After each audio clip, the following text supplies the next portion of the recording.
Hey everybody, it's your pal Drew DeRacy, and with the Fantastic Four movie around the corner, about 5 weeks I guess, well, I wanted to cover some Fantastic Four stuff, a variety of it. And I'm going to start off with a single issue of the last Fantastic Four story. Now this is not to be confused with the Fantastic Four, the end. There was a period of the mid-2000s, I think, where Marvel did like Avengers, the end, Daredevil, the end, X-Men, the end, Wolverine, the end, or whatever. And they did a Fantastic Four one that was, I don't know if it was written as well as drawn by Alan Davis, but Alan Davis definitely did the art, and it was beautiful. So, let's get started. We got Stan. Let's see what year is this after all. It is 2007. Stan's the writer, John Romita Jr. is the faithful penciler, and Scott Hanna, who's an excellent inker, and Maury Hollowell, a close and personal friend of mine, is the colorist. He does a bang-up job. When I say this close and personal friend, it's usually because I worked at CrossGen Comics back in the early 2000s. There were tons of great creators that I got to be pals with. So every day was like a comic convention. So it's a great combination of art, pencils, inks, and colors. When a sparrow fell to earth, it marked the beginning of the end of our world. Check out how these trees are treated by Maury. Really nice colors. At the Adriatic Mountains, hidden from sight, a secret military arsenal and some of the world's deadliest missiles is under attack by heavily armed terrorists. But inside, or Fantastic Four, I love the way the ricocheting bullets in the force field are drawn. It's really sharp stuff. Very different. Thinking outside the box. And bolts of flame melting our weapons. That's the melting our weapons thing was Stan trying to say, like, well, the torch didn't, he didn't set fire to the actual people. That was sort of one of those things you had to be clear on with something like that. Now, there's been a lot of things where Stan would tell you what's happening, and there's a lot of people who follow that rule, that awkward rule, but some of it would be so obvious, like during the Avengers Defenders War, Swordsman was fighting Valkyrie, and she was sliding off of this, jumping off this giant staircase and grabbing a curtain, a real tall curtain, and Swordsman jumps afterwards and slices the curtain, and she's falling. She's like, "Your blade slicing the curtain, I'm falling." And I'm like, that you don't have to, specify every single moment in that panel. So, but that was very common. Flame on Hotshot. Because it's clobbering time, and Maury does a brilliant job with the color on Ben Grimm. You can still see all the rocks, but you see this nice little texture. And anyway, they head back home, and the thing is talking about, I figure it's time to get a life and let some other suckers save the world. Mostly because they were the very first Marvel characters in the Silver Age. And they just keep talking about how many times they've saved the world, and maybe it's time, since they're a family, there's a kid involved and everything, to just maybe retiring. So all of a sudden, all this crazy weather happens around the globe, and then of course the Watcher shows up, and he talks, even though he's supposed to stop doing anything. Back in 1976 issue of Captain Marvel, 36 or 38, I don't know what it was. Apparently he's breaking his vow again, even though he went to the trial of the Watcher, where they busted his chops about helping the FF all these times. So he shows up, and time to say goodbye. Where are you going? And it's not you that is leaving.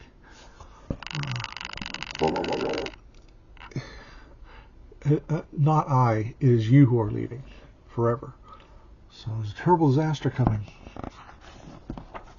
And it's really too on the nose. You're going through the Galactus story all over again, the original one. I love these designs by John Romita Jr. Really, really. He just thinks really outside the box on a lot of stuff. There's not like there's a lot of people who imitate other artists, but Romita Jr. remains to be his own guy, his own style. Meanwhile, some big approaches are a little planet, and it's a supremely badass looking dude. I come from the cosmic tribunal. It is not my thoughts you hear, my voice you hear, but my thoughts. We live and rule by thought alone. We've determined the end of existence of mankind. Basically, he's judging it because there's still, ailments, there's still pollution, there's still racism, there's still all kinds of stuff going on. So, this guy basically steals the Celestials idea, because when Kirby came up with the Celestials, and Roy Thomas expanded on them, that they were a judgment of mankind. So this is Galactus meets the Celestials, and so Stan's sort of retreading a lot of stuff that's been done before, but we get some killer visuals like this. He's like striding over Manhattan. But a lot of that design.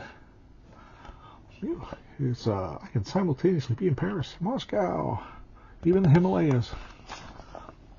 More magic with that coloring. So they're looking up, and that's sort of like I said, it's Galactus all over again, except this time the Avengers show up.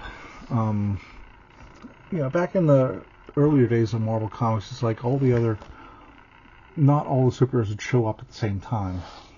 They all had their own affairs to put in order.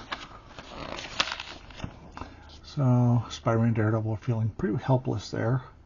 And Doctor Doom is, how dare anyone try to destroy the human race before I can conquer it? So here comes all these Atlanteans from out of the ocean. Man, oh man. Gives them all different kinds of helmets. Submariner, he thinks the temperature, the water starting to temperature rise is the fault of humans polluting, but it's not. It's this cosmic tribunal representative. But gets handed like an iPad essentially, and it spells out that no, it's not the human's fault. Namor and others try and strike this character. It's pretty pointless. And if not for the artwork, it would have been a pretty dull story, because it's Galactus, it's Celestials all over again. This is a hell of an innovation right here. On the jet ski, or whatever they call those things, flight jets or something like that. Notice how there's like crushed leather seating to make it comfortable instead of sitting on a big piece of metal. I love that. And of course, Reed has his gadget. He goes, now let's hope I can reach one I'm seeking. He might be anywhere in 1,000 galaxies, but maybe I'll get lucky. And here he is, the Silver Sufferer, always crying. Here's a weird thing. Here's what's silly, though. Silver Surfer has been freed from Earth's barrier for decades and decades, So, how strange it is that though my heart and soul ever craved companionship, none who live are as lonely as I. Yet 'tis here among the stars that I am most at peace, away from the human afflictions such as greed and lust, cruelty and hatred.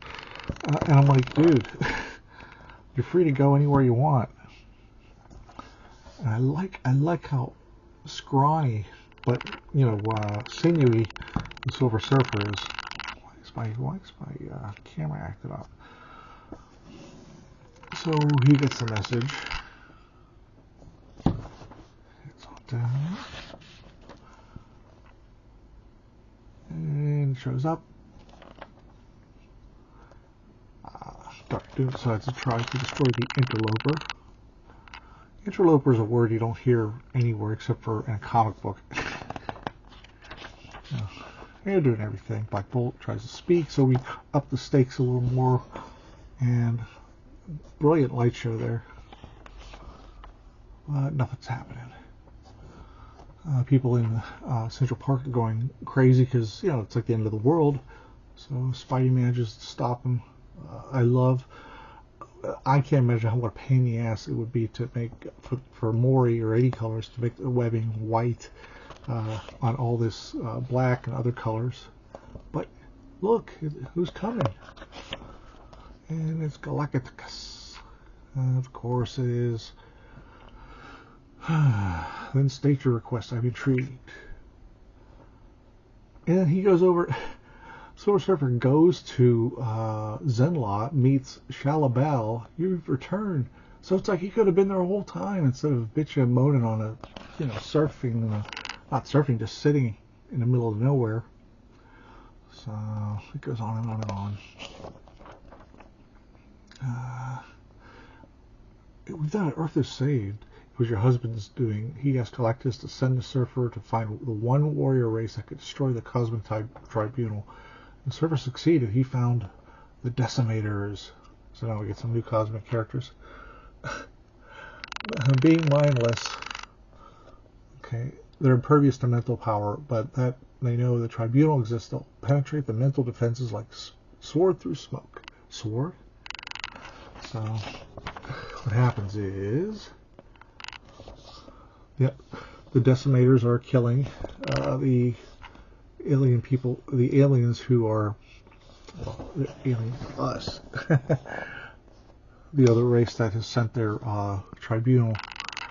A guy who can't hold his, my camera's acting up today, but it's sort of like, it's a knockoff of the mindless ones, which is what Steve Ditko and Stan did for Doctor Strange. So there's just is a lot of things that are kind of regurgitated here, and sort of not needed. But anyway, Galactus and the FF are trying to stop this mass killing, even though we must be bonkers fighting to save a race that tried to kill us. They had no evil intention. You can't allow a superior race to be destroyed by mindless butchers. I beg to differ, but it's kind of self-defeating. With the Decimators gone, not even my power can save you from the Tribunal. You have saved us from our world. We will forever be grateful. You've saved us twice, once from a deadly alien invasion, and a second time for making an enormous mistake. Blah, blah, blah, blah, blah. So, the FF basically get cheered by everybody in the world, and a send-off where they're going to retire. So, I mean, like I said, the artwork's great, but the story's not terribly strong. Oh, my camera's kind of buzzing. Some in the house. Will the world forget the Fantastic Four? Something already? I don't think so. So it's quaint and all, but it's back to the art. Now this is a one-time shot by written by Dwayne McDuffie, who started off doing for Marvel. He did Damage Control, which was his company that was created to pick up the messes after superhero battles that destroy buildings and such.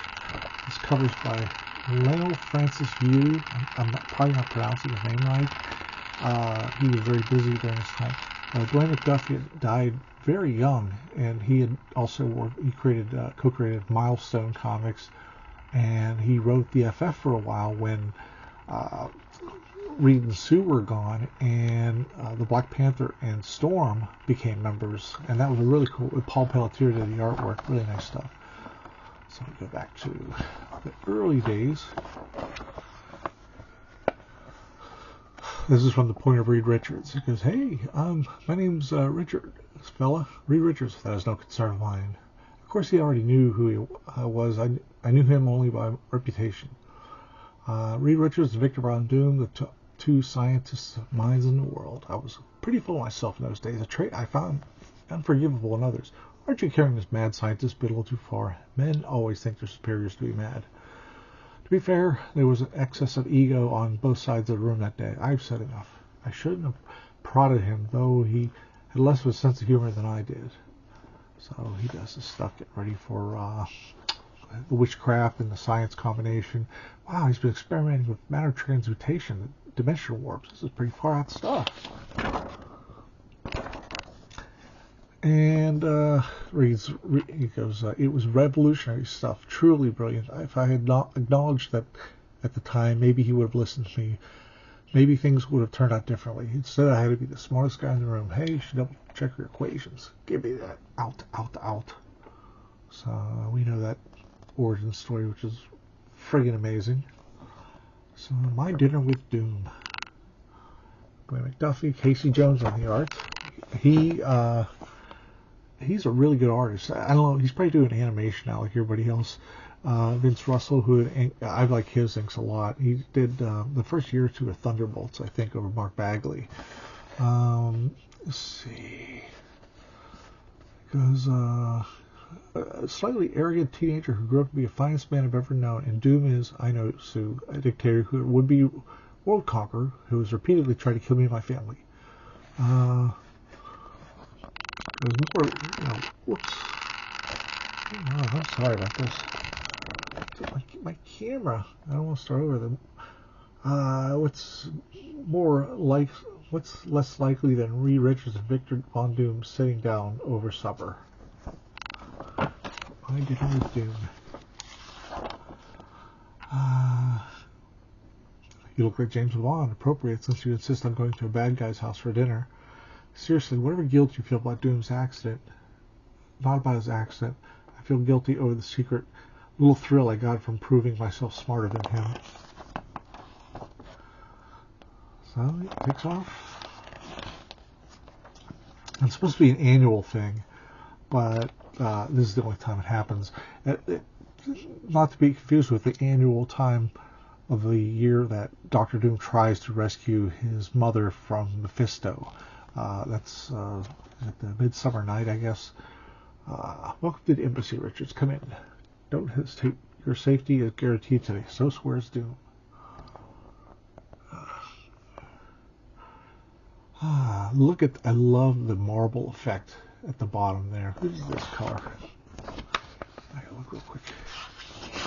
Take a look. It is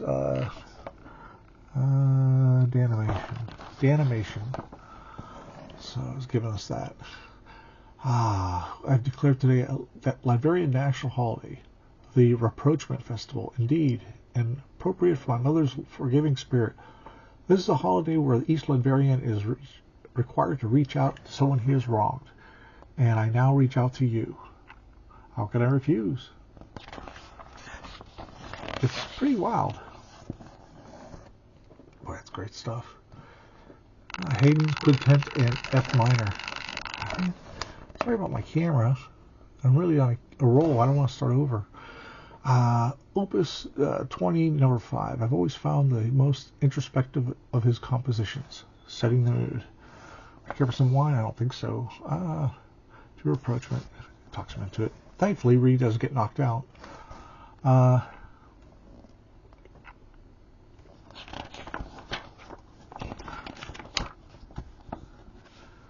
Meanwhile, the Torch is talking to Cap and Spider-Man at the Avengers Tower, and I hate. In the movies it was okay, but I really hated how Bendis made everybody an Avenger, essentially. That kind of weakened what it meant to be an Avenger. So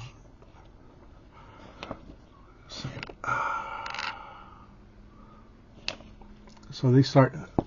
One of the two starts off resuming a chess game they were playing over the years, like since then. Wait a minute.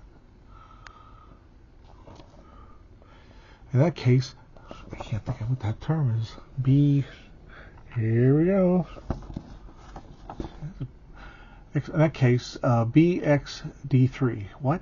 Are you suggesting we finish a chess game we were playing back in college on the day I am. Took you a while to come up with a solution. I've been preoccupied. So, unnecessary. QH5, and the game goes on. So they're talking about chess in the middle of their philosophical conversation. There's some dinner, and there's a Doombot who's fighting the rest of the FF.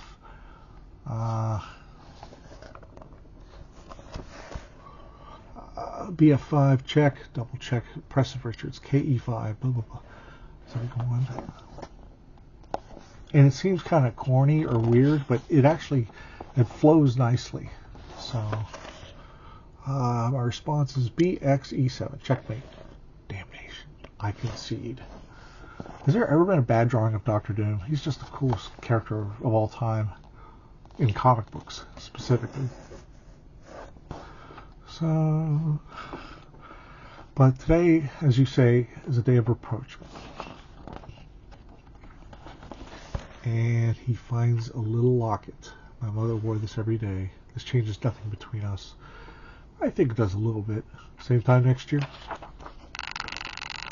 I jumped ahead. He said, "There's never been an appropriate time to return this. Usually when we meet, you're trying to kill me." Because it's a lodestone that he used to help locate his mother's soul. Heavy stuff, but it's fun.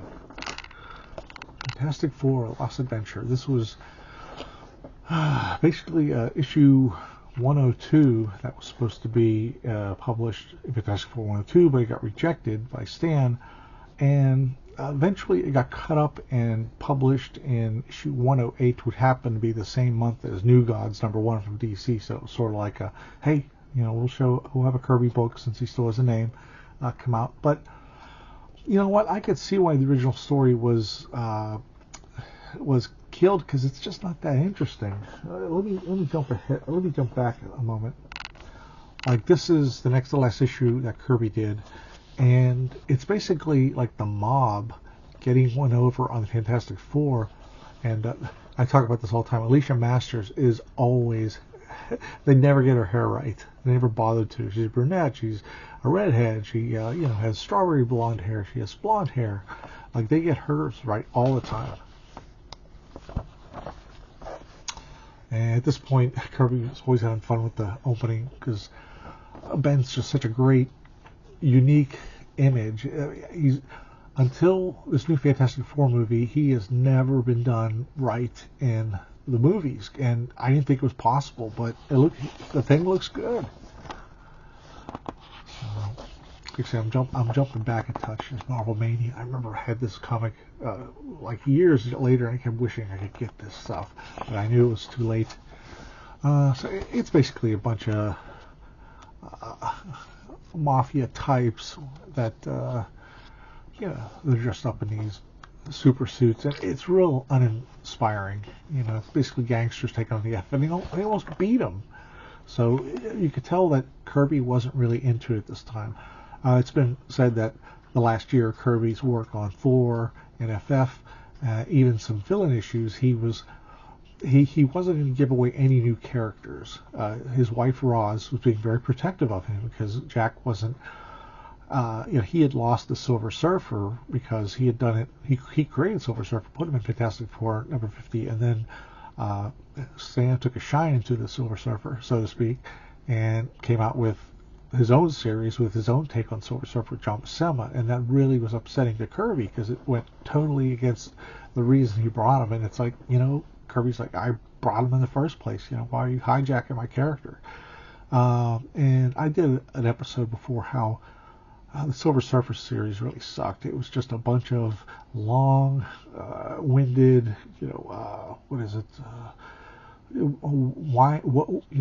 complaining about woes of mankind, how they're not, good to themselves and such like that.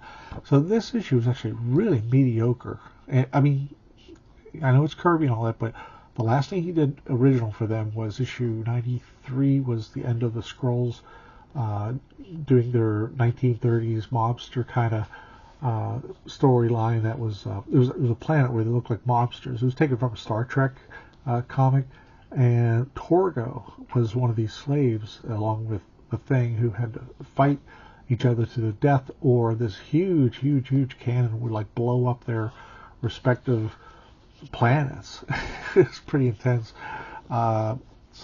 But then after that there was a lot of single issues. The other thing too is Stan was wanting to do single issues for quite a while, because the stories had fallen. They kind of folded into next issue, and the sales were kind of wonky since they split.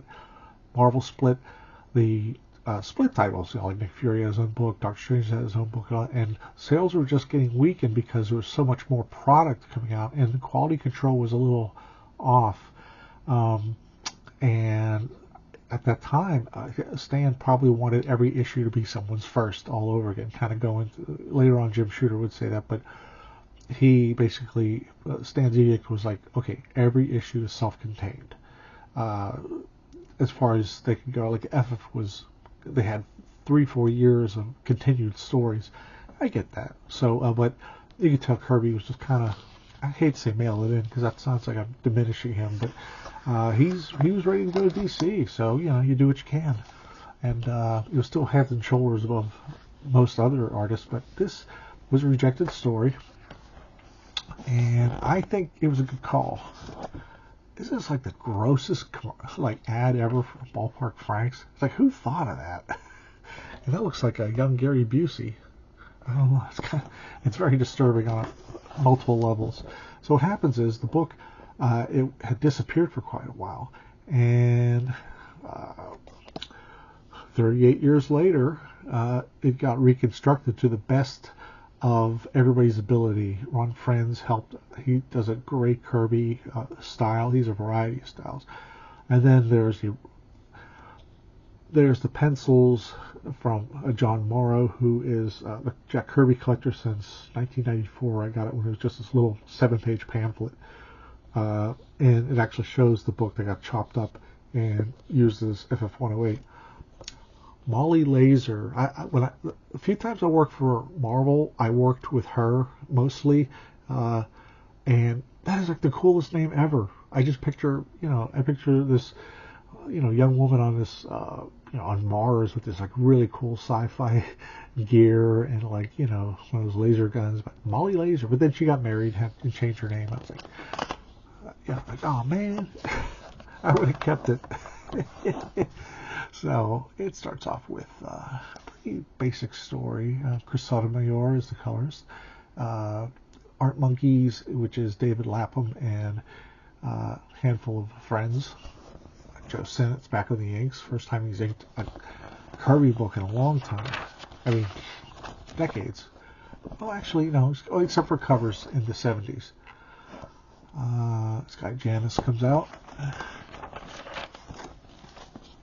And the story is the pacing is so weird. I mean, there are beautiful touches of Kirby typical brilliance, making this monster guy just like everybody else's, have him walk among men and still be relatable. And but it's so slapdash. There is some great action though, some beautiful Kirby action. And meanwhile, they go to visit this character who, let me see, I suddenly remembered a classmate of mine named Corwin Janus. I think his name is more than coincidence because that guy came out and said, I'm Janus. So that's a Ron Friends panel there. I decided these were Liam and Noel Gallagher of Oasis. It was so important to me that I had to write it down on a post-it note. And it's really... it's just a mess. It's like the evil twin brother story, and that's kind of like you really run out of ideas when you have an evil twin brother. And Kirby was doing the best he could, but he had his foot out the door. It's tough to maintain, and especially you're doing one book by itself. Stan's giving you edict. You're this guy who has done. Kirby's done years of continued continuity in Thor, FF, other books, and now he has to stop doing one issue, and that's kind of he's feeling very inhibited, I'm certain. Then when he went to DC and did 4 or 5 titles over there, they were all continued because he was always considering each issue a tapestry, a part of a tapestry. And that's that. And here's some beautiful pencils, and they try to make sense of what's there. It's just some of it got chopped up, some got missing in the repurposing of these pages. I really recommend this. So it's a nice time capsule.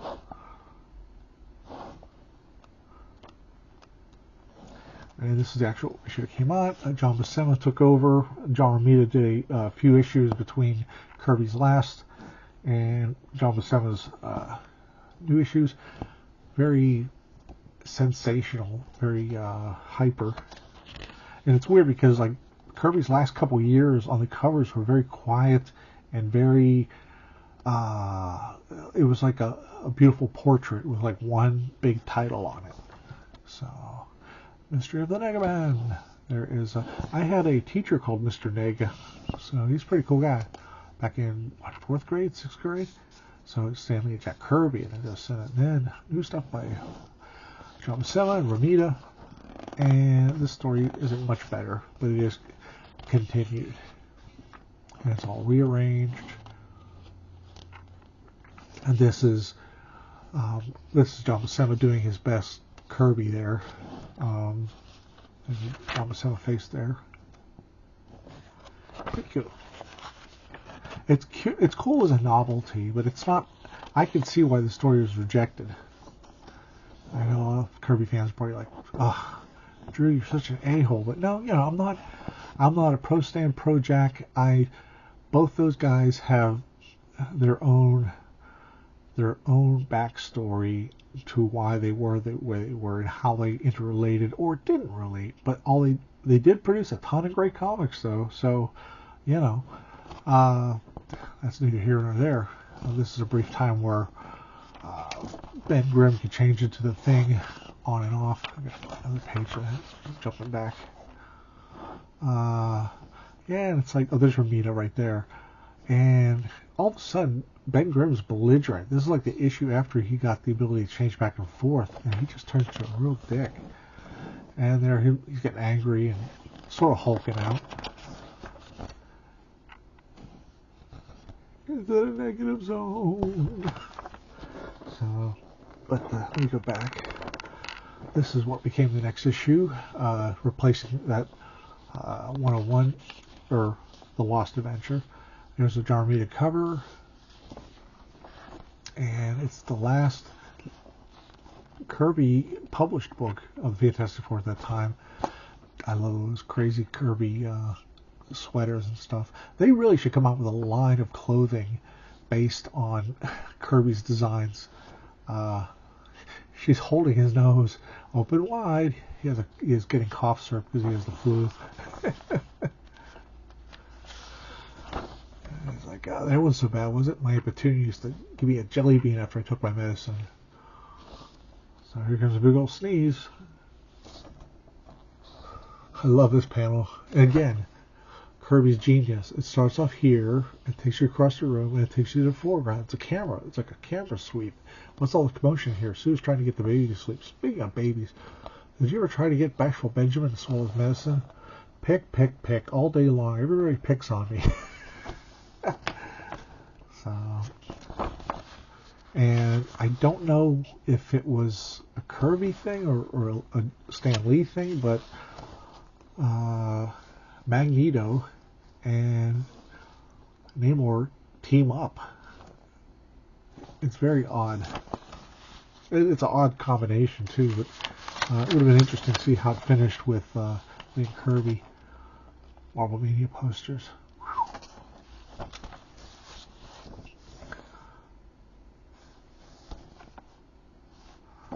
So we still get treated this. See, this is what that other book was missing, was some cool Kirby tech or designs or geography. I mean, just look at those designs.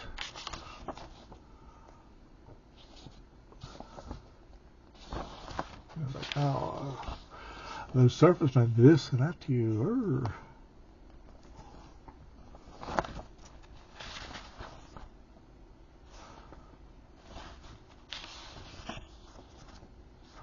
So, Namor's ready to attack the surface world on the thinnest of pretexts. It's weird seeing Magneto, who used to be in a big boss, hiding in the shadows, like the Toad or something.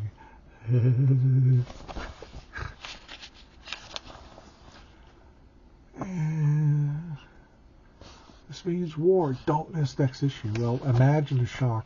I mean, not only seeing this being a non-Kirby cover, that was already starting to happen in Thor. There were a couple John Romita covers that did the last few issues of the FF that Kirby did. Now, for all the ups and downs that I've shown you, this will cleanse your palate. This is just, Kirby magnificence. I mean, we had the Inhumans, we had Silver Surfer, we had what else? Oh, a whole bunch of stuff. The Frightful Four, Galactus, etc. Well, Dr. Doom steals The Power of the Silver Surfer. Now, I had this as a reprint, a coverless reprint from Marvel Triple Action 3, I think, something like that. And I found this somewhere. Again, it's like back then comics were discarded. Usually kids outgrew them, because if you're still reading comics, back in the 70s, you're considered a baby or subliterate or a wuss, or even worse. But so you kept that shit in the closet. When I started dating, I literally put my comics in the closet because it was not Big Bang Theory hip, what do you call? It wasn't a culture of comics that we have now. So, what I love about this issue, I picked this out specifically because I had the reprint, and I had already read a modern issue. I had a couple issues of the modern FF, which by the time was Roy Thomas with Rich Buckler and George Perez kind of trading off issues. And so I knew, in my head, I knew the Fantastic Four were going to live because, this was from years ago. But it's so sinister, you forget that. It's like, it looks like they're going to actually die. How tense these pages. He snookered the surfer, but good. He's taking off on that board. Nothing can stop me now. Who says this isn't the Marvel age of callous cliches? And Ben's reading a ghost story. It was one of those. Kirby loved to do that kind of stuff, just little things like that. It's touch on the side. Gangway. Again, there's that left to right cinematography that he's doing. It actually was the very first, what do they call Brian Hitch's widescreen? Yeah. Brian Hitch, great artist, he started doing widescreen comics with the Ultimate Avengers and beyond that. And Kirby pretty much created that kind of language because the panels in the past were usually just one particular thing going on. It wasn't like four things going on that you would follow. But I just remember how scary this was. I mean, look how it's so imposing. It's like a nightmare. And that's pretty creepy too. Even with continued on next page being across his grill. Freezes him, paralyzes him, and he's stuck like that. They think, that statue wasn't there earlier, was it? Don't be silly. Nobody can construct something like that in a few hours. I just remember how eerie it was that he got stuck there. And he got big old lockjaw. So Dr. Doom is just like going haywire. I love that page. Wow, look at that. Man. This makes you feel like a kid again. And this was not what you generally would call in the 60s kid fare. This was very edgy, I love that there. And Torch does his best. But, Kirby's really, he's impressing us by showing how powerless the FF are against him, and how I really like how that came out. White Wingfoot comes to rescue, and Doom's just there. He's not going to be stopped. Don't squeeze that trigger. I don't know why. I am also aware that a blast would instantly kill half the population of this hemisphere. What do we do next? With the powers of the Silver Surfer at his disposal, Doom is unbeatable. Wow. Look at that aftermath. And he's floating. He's standing on air. A wise speech, Richards, and an unfortunate one. With these few words, you have saved the lives of yourselves and your defeated companions. I intended to wipe you off the face of the earth, but now I have conceived an even greater revenge. You, who have never before been vanquished, shall live out the rest of your days in abject hopelessness, never knowing when I will snuff out your worthless lives with a whim. So let this be the final thought I leave you with. So thoroughly defeated are you, so powerless to affect me in any way that you no longer matter. You're not even important enough to destroy. Doomsday. That is some heavy stuff. And when I was a kid, this really creeped me out, and in a good way. You know, it was like a scary movie or a scary song, just all kinds of cool stuff. So anyway, that's it for my Fantastic Four roundtable thing. It's not roundtable, but overview, I guess. There's a lot more, but I wanted to share some of the newer stuff and explain some of the other stuff. Hope I did okay. And that's it. If you've hung around this long, I just want to say thanks, and I appreciate you checking out my channel, because there's a lot of options out there, and if you decide to spend time with me, it is much appreciated. Please hit like and subscribe if you haven't already, and hit the bell for notifications. And if you've been a subscriber and you haven't been getting notifications, please double check, because that crazy algorithm we got going on just screws with everybody's channel one time or another. Anyway, best to all of you, and I'll be back.